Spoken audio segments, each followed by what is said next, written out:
Hello everyone, we are from Group 5B, consists of me, Hikmal Ramadan, and my friend Daffa Reza Athallah. And in this video, we will be discussing one literary approach called deconstruction. Traditionally, when we analyze a text, we usually look for a unity, a single coherent theme, or a correct interpretation. We often assume that the author's intention or the historical context provide a stable foundation for meaning. However, Jacques Derrida challenged this with his famous quote, "There is nothing outside the text." This statement is often misunderstood.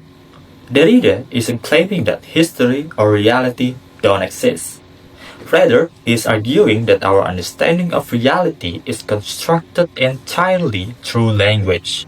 Therefore, we cannot step outside of language to find an objective truth. We must analyze the text on its own terms to see how it constructs. So, how do we define deconstruction in a literary context? First, it is important to clarify that deconstruction is not destruction. We are not attacking the text. We are not destroying the text. Instead, we are looking at how the text is built. Usually, when we read, we assume a story has just one fixed meaning. For example, in epic literature, containing hero and evil, where the hero goes for an adventure to defeat the evil. This kind of story has one fixed meaning, which is the hero is good and the evil or the villain is bad. We think the author has a specific message and that's it. But drawing from the scholar Louis Tyson, deconstruction reveals the instability of meaning, or that meaning is actually unstable. If we look closely, every text contains hidden contradiction. Basically, the text might say one thing on the surface, but there are details hidden inside that go against what the story wants to say. And to deconstruct a text, our job is to find those internal gaps. And then, let's look at one of the important terms of deconstruction. It is binary opposition. Basically, humans like to think in pairs. For example, we only understand what dark is because we know what light is. We know what good is because we know what evil is. The first theorist to point this out was Ferdinand de Saussure. He said that words only have meaning because of their opposites. But Jacques Derrida noticed a problem. He said these pairs are never equal. He argued that in Western culture, these pairs are treated like a seesaw. One side is always up, we call this the privileged side. We think of it as the hero, the center, or the truth. And the other side is pushed down, we call this the marginalized side.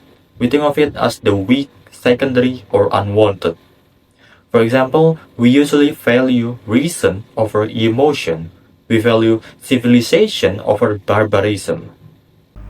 Deconstruction also challenged the idea of logocentrism, which Charles Bressler described as the belief held in the Western world that there is a center of truth or ultimate reality, such as God, reason, or the self, that provides the foundation of all human thought. Bressler explained that people use this center or transcendental signified to create a stable structure for understanding the world. Derrida disagrees with this premise and claims that Western philosophy operates under a process of foundational error, as it is seeking a center that, in fact, does not exist. The alternative viewpoint of Derrida is that there is no stable center of truth. Every meaning is fluid, contingent on a process of difference. Thus, we can only know and understand one thing because it is different from all the other things.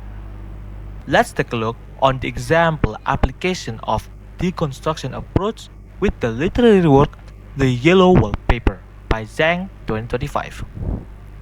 On the surface, the stories show a strict rule for man and woman. You have the rational husband. He is a doctor and he controls the outside world and the conversation. Then you have the wife. She is restricted to the private home.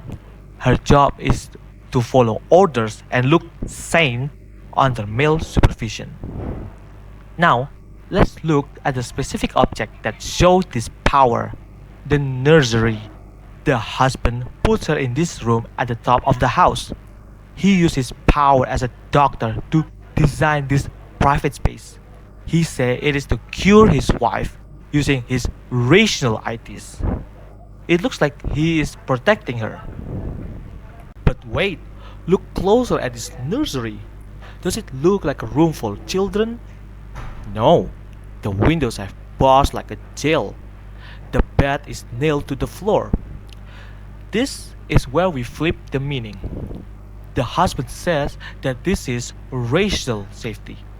But we can see the truth. This is actually a prison. He has turned the home into a jail. And the wife? She is seeing irrational things, creepy woman in the wallpaper. But this is not just sickness. This is actually her way of fighting back. She is finally seeing the truth. This is a big discovery. The story tries to show a sane and normal family. But we have proof that this normal life needs the woman to be a slave. True freedom in this story does not come from the husband rational rules. It comes from the wife madness. Why? Because her madness is the only thing that shows how cruel husband system really is. So, to wrap this up, deconstruction isn't about destroying a book. It is about reading closely to find a loose thread that unravels the whole sweater. By analyzing the yellow wallpaper, we didn't just read a story about sick woman and a kind doctor. We found hidden prison inside the happy home. We discovered that the husband's sanity was actually cruel and the wife's madness was the only way to be free. That's all from us, and we really appreciate you listening to our explanation. We are Group B. Thank you for watching.